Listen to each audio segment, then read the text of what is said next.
Price God. ஆண்டவர் இயேசு நாமத்தினாலே வாழ்த்துக்கள். வசனத்தை வாசிக்கிறேன். அப்போஸ்தலர் 3ஆம் அதிகாரம் வசனம் 6. அப்பொழுது பேதுரு, வெள்ளியும் பொன்னும் என்னிடத்தில் இல்லை என்று சொல்கிற வார்த்தையை பார்க்கிறோம்.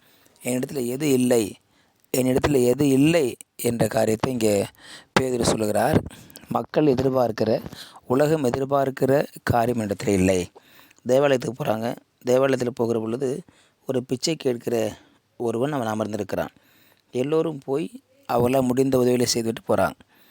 அப்போ இவங்களுக்கு கொடுக்கறதுக்கு பேதுருட்டு யோவான்ட்டு ஒன்றும் இல்லை. ஆகவே வெள்ளியும் இல்லை, பொண்ணும் இல்லை என்று இல்லை என்ற காரியத்தை அவர் சொல்கிறார்கள்.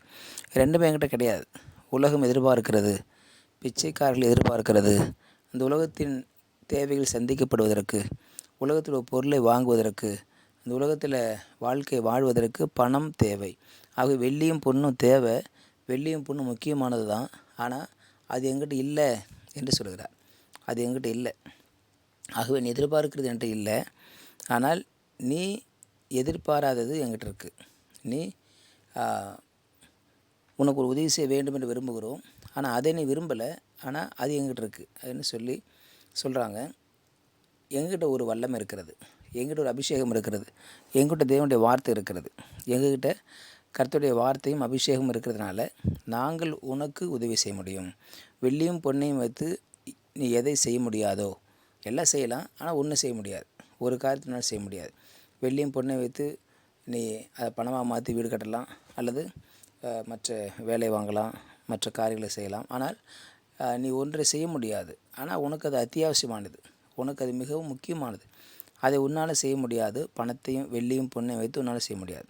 ஆகவே எனக்குள்ளே ஒன்று இருக்குது, அதை வைத்து நான் உனக்கு செய்ய முடியும், அற்புதம் செய்ய முடியும். அதுதான் நசரேய இயேசு நாமத்தில் எழுந்து நட என்று சொன்னால் அது நடக்கும். உன் கால்கள் சுகமடைய முடியும். உன் கால்களை நீ எழுந்து நடக்க முடியும். உன்னுடைய கால்கள் இப்பொழுது ஒரு மாற்றம் அடைய போகிறது. உன் கால்கள் இப்பொழுது ஒரு சுகத்தை நோக்கி நகரப்போகிறது. இந்த நாள் வரைக்கும் முடவனாக இருந்த நீ, பிச்சைக்காரனாக இருந்த நீ, இன்றைக்கு உன் வாழ்க்கை மாறப்போகிறது. ஆக வெள்ளியும் பொன்னையும் வைத்து உன் காலை சரி பண்ண முடியாது. ஆனால் எனக்குள்ளே ஒரு அபிஷேகம் இருக்கிறது, எனக்குள்ளே கர்த்தருடைய ஆவி இருக்கிறது, எனக்குள்ளே ஆண்டவர் இயேசு, உயிர்த்தெழுந்த இயேசு இருக்கிறார். அவரை வைத்து உனக்கு சுகம் கொடுக்க முடியும், உனக்கு அற்புதம் செய்ய முடியும், உனக்கு நன்மை செய்ய முடியும் என்று இங்கே 2 பேரும் மிக ஒரு வைராக்கியமாக பேசுகிற காரியத்தை பார்க்கிறோம். சொன்னது மாத்திரமல்ல, எழுந்து நட, உனக்கு தருகிறேன்னு சொன்னாங்க. என்கிட்ட உள்ளதை தருகிறேன். இல்லை என்பதோடு கூட அவங்க போயிடல, ஒன்று இருக்குதுன்னு சொல்கிறாங்க. நீ எதிர்பார்க்கிறது என்கிட்ட இல்லை, ஆனால் உனக்கு அத்தியாவசியமானது இருக்குது, உனக்கு தேவையானது தான் அது என்கிட்ட இருக்குது. அது என்னென்னு சொன்னால், நீ எழுந்து நட என்ற அதிகாரம் எனக்கு இருக்கிறது, எழுந்து நட என்ற வார்த்தை எனக்குள்ள இருக்கிறது. நான் சொல்லும்போது நடக்கும். எழுந்து நடன்னு சொல்ல உனக்கு நடக்கும், உனக்கு அது ஆகும், உனக்கு அது செய்யப்படும். காரணம், எனக்குள்ள தேவன் அந்த அபிஷேகத்தை வைத்திருக்கிறார். எனக்குள்ள ஆண்டவர் அந்த வல்லமை வைத்திருக்கிறார். எனக்குள்ள ஆண்டவர் அந்த நோக்கத்தை வைத்திருக்கிறார். எனக்குள்ள ஆண்டவர் அந்த ஊழியத்தின் அபிஷேகத்தை கொடுத்திருக்கிறார். ஆகவே உலகம் பணத்தையும் பொருளையும் வெள்ளியும் பொண்ணையும் நோக்கி பார்த்து ஓடிக்கிட்டே இருக்கும். அது அவர்கள் பார்க்கிறது. நாங்கள் பார்க்குறது என்ன? எங்களுக்குள்ள கர்த்தர் ஒரு அபிஷேகத்தை வைத்திருக்கிறார். ஆகவே அதை வைத்து உனக்கு சுகம் கொடுக்க முடியும். அவனுடைய வலது கரத்தை பிடித்து தூக்கிவிட்டான். உடனே அவனுடைய கால்களும் கரடுகளும் பலம் கொண்டது என்று சொல்லி பார்க்கிறோம். பலம் கொண்டது. இது எதிரானது அவருடைய வார்த்தையினால். யார் வார்த்தை? பேதுரு வார்த்தை. பேதுரு வார்த்தை எங்கேருந்து வந்தது? தேவனுடைய அபிஷேகத்தினால் வந்தது. அந்த அபிஷேகத்தின் வார்த்தை தான் இங்கே அற்புத சுகம் அளிப்பதற்கு காரணமாக இருந்தது. ஆகவே முடவனாக இருந்த அவரை பேதுருவும் யோவானும் அற்புதம் செய்து எழுந்து எழுந்திருக்கப்படினார்கள். அந்த வார்த்தை இவர்களுக்கு செய்து ஒரு சின்ன ஒரு எண்ணெய் கூட வச்சு தடவில்லை. அவங்க ஒரு ஆயின்மெண்ட் கூட தடவில்லை. ஒரு ஜெபம் கூட முழங்கால் போட்டு 1/2 மணி நேரம் ஜெபம் கூட பண்ணலை. பேசிகிட்டே இருக்காங்க, கையை பிடிச்சி தூக்குறாங்க, எழுந்து நடந்துறாங்க, அவர் எழுந்து நடந்துடுறார். இதுதான் தேவன் செய்கிற அற்புதம். இதுதான் இயேசு கிறிஸ்து செய்கிற ஒரு அற்புதத்தின் காரியமாக இருக்கிறது. அவர் இருவரையும் கர்த்தர் பயன்படுத்தினார். இன்றைக்கு நம்முடைய வாழ்க்கையில், குடும்பத்தில், ஊழியத்தில் இல்லை என்பதுக்கு நிறையா இருக்கலாம்.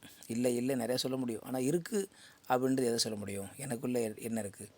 நமக்குள்ளே பணம் இல்லாமல் இருக்கலாம், வெள்ளி இல்லாமல் இருக்கலாம், பொண்ணு இல்லாமல் இருக்கலாம், பைக் இல்லாமல் இருக்கலாம், கார் இல்லாமல் இருக்கலாம், சொந்த வீடு இல்லாமல் இருக்கலாம், சர்ச்சுக்கு சொந்த லேண்ட் இல்லாமல் இருக்கலாம். ஆனால் ஒன்று சொல்ல முடியும், எனக்குள்ள அபிஷேகம் இருக்கிறது, ஜெபம் இருக்கிறது, வேத வாசிப்பு இருக்கிறது, ஊழியம் செய்கிறேன், சுவிசேஷம் அறிவிக்கிறேன், வியாதிஸ்க்காக ஜெபம் பண்ணுறேன், தேசத்துக்காக ஜெபம் பண்ணுறேன், இடுப்புகளுக்காக ஜெபம் பண்ணுறேன், ஆக எனக்குள்ள அது இருக்குது என்று நாம் சொல்ல பழகிக்கொள்ள வேண்டும். ஆகவே அவைகளை விட நமக்குள்ளே இருப்பது மிகவும் பெரியது.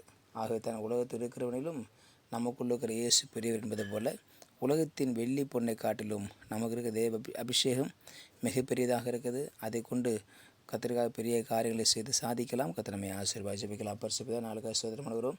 கேட்ட வார்த்தைக்கு நன்றி ஆண்டவரே. நாங்கள் வார்த்தையை கேட்டதோடு மாத்திரமல்லாமல் நாங்கள் செயல்படுத்தப்பட கிருபை தாரும். உம்முடைய கரத்தில் தாழ்த்தி இயேசு நாமத்தில் பிதாவே. ஆமேன். ஆமேன். You will be succeed.